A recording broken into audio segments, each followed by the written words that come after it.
हम अभ्यर्थी जो है चाहे क्षेत्र में विद्यांजलि योजना ला करके निजी क्षेत्र के लोगों सी की योजना है विद्यांजलि। शिक्षा के अधिकार कानून का। नमस्कार, मैं बिट्टू कुमार सिंह और आप देख रहे हैं गंगा वेब्स। अभी हम हैं पटना में मौजूद और पटना में तमाम अभ्यर्थी जो हैं चाहे बीटेट बोले सीटेट बोले जगह जगह पर प्रोटेस्ट कर रहे हैं, अपनी मांगों को लेकर खड़े हैं। इसी बीच एक अभी आर्टिकल पेपर में देखने को मिला विद्यांजलि योजना करके। इस पर बात करने के लिए हमारे साथ जुड़ रहे हैं अमित विक्रम जी जो कि एसटीईटी के हेड है। आइए इनसे जानते हैं क्या है सरकार का इस पर विचार, क्या करना चाहती है सरकार। विद्यांजलि योजना जो है वो योजना के समान है। अच्छा, जिस तरीके से अग्निपथ ला करके सेना के क्षेत्र में 4 वर्ष की सेवा के प्रावधान किया गया है, उसी हिसाब से शिक्षा के क्षेत्र में विद्यांजलि योजना ला करके निजी क्षेत्र के लोगों को इसमें मौका दिया जा रहा है पढ़ाने का, जिनको ना तो कोई बीएड की ज़रूरत है ना कोई टीईटी की ज़रूरत है। बिना किसी क्वालिफ़िकेशन, बिना किसी एग्जामिनेशन के शिक्षकों को कॉन्ट्रैक्ट पर भर्ती किया जाएगा। इसी की योजना है विद्यांजलि। बिल्कुल सेम पैटर्न है और आज सरकार इसको चोर दरवाजे से चुपके से लागू करने जा रही है, जिसके बाद किसी अभ्यर्थी की कोई बहाली नहीं होगी, क्योंकि सरकार तो बहाना कर देगी। आज बहाली करने की क्या आवश्यकता है? आवश्यकता ये है कि विद्यालयों में शिक्षकों की कमी है, लेकिन जब विद्यांजलि योजना से निजी क्षेत्र के लोग आकर के विद्यालयों में पढ़ाएंगे, सरकार तो कह देगी कि पहले से वहाँ शिक्षक हैं तो हम क्यों बहाल करें।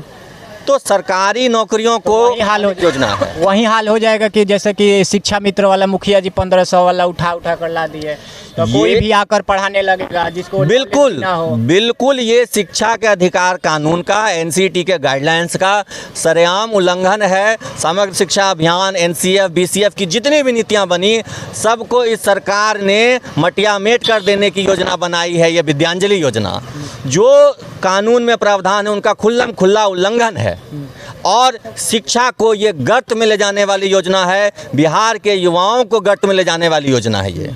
इससे ना तो जो बीएड डीएलएड करके बैठे हैं, टीईटी पास करके बैठे हैं या टीईटी परीक्षा कराने के लिए बैठे हैं, उनकी नौकरी होगी, और जब विद्यालयों में बिना ट्रेनिंग के, बिना परीक्षा पास किए लोग पढ़ाने आएंगे तो बच्चों को अच्छी शिक्षा भी नहीं मिलेगी। कुल मिलाकर के शिक्षा का भविष्य चौपट होने जा रहा है इस योजना के कारण। और ये भी है कि जितने भी बीटेट अभ्यर्थी यहाँ पे प्रोटेस्ट कर रहे हैं, इनकी संख्या 5 लाख 10 लाख है, तो ये लोग फिर क्या कहाँ जाएंगे? जो भी बीटेट पास हैं, डीएलएड बीएड किए हुए हैं, सीटेट पास हैं, स्टेट पास हैं, सबकी नौकरियाँ खा जाएगी ये सरकार।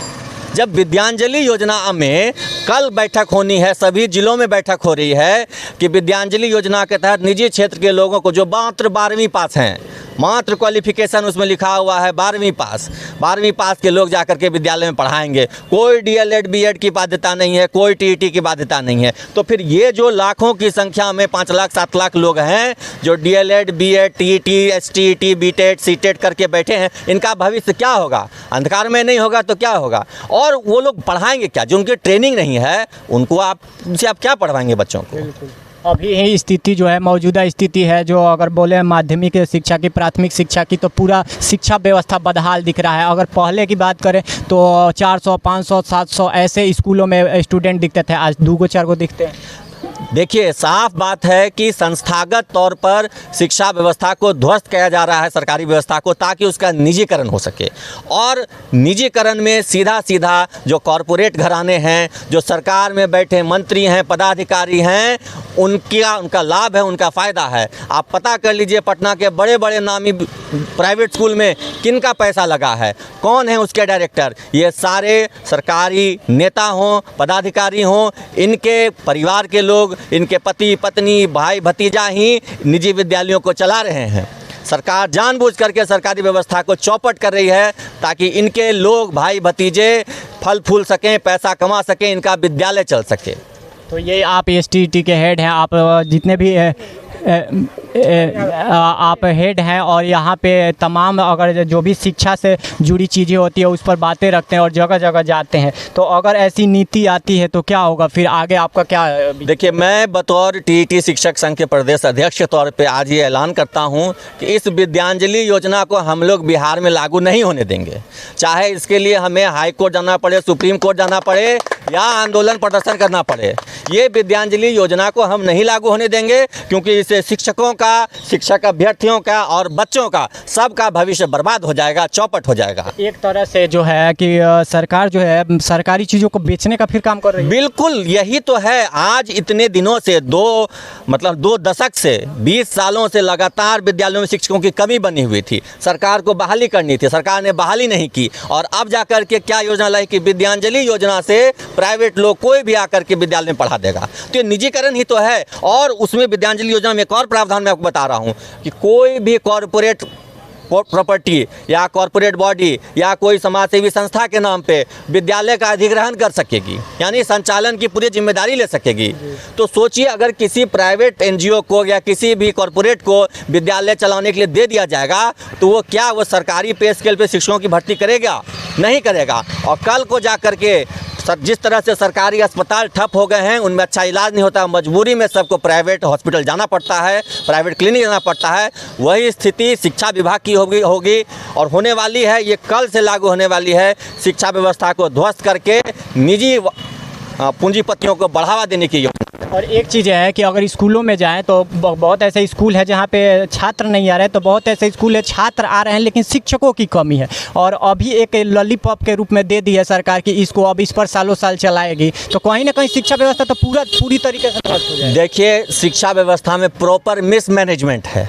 किसी विद्यालय में शिक्षक ज़्यादा हैं। अभी पीएबी की जो रिपोर्ट आई है समग्र शिक्षा अभियान की, उसमें स्पष्ट कहा गया है कि 18,000 सरप्लस शिक्षक है, मतलब ऐसे विद्यालयों में जहाँ पे कि बच्चे कम है, शिक्षक ज़्यादा हैं, और बाकी जो 75,000 विद्यालय हैं वहाँ शिक्षकों की कमी है। जो पीटीआर है, छात्र शिक्षक अनुपात है, वो बहुत ज़्यादा है, कहीं कहीं 350 है, हाई स्कूल में 570 है। इतनी ख़राब स्थिति है। इन सब पर ध्यान देने के बजाय सरकार पूरी तरह से निजीकरण पर उतर आई है, पूरे सरकारी व्यवस्था को ध्वस्त करने पर उतर आई है। और सरकार की मंशा है कि जिस तरीके से अग्निपथ योजना ला करके सेना का निजीकरण किया गया, उसी प्रकार से विद्यांजलि योजना ला करके शिक्षा का निजीकरण कर दिया जाएगा। तो ये थे अमित जी, इनका सीधा कहना था कि सरकारी व्यवस्थाएं जो है वो पूरी तरीके से खोखले नज़र आती है, और सरकार ये जो विकास के दिखाती है कि हम यहाँ विकास करें, वहाँ विकास करें, और शिक्षा को बेचने का काम कर रही है। और जिस प्रकार से अग्निपथ लाई थी, ठीक उसी प्रकार से अभी लॉन्च कर दी है शिक्षा व्यवस्था को लेकर। तो इसका पूरा विद्यांजलि योजना, इसका पूरा विरोध करेंगे और इसको बिहार में लागू नहीं होने देंगे। जय हिंद, जय भारत। देखते रहिए गंगा वेब्स।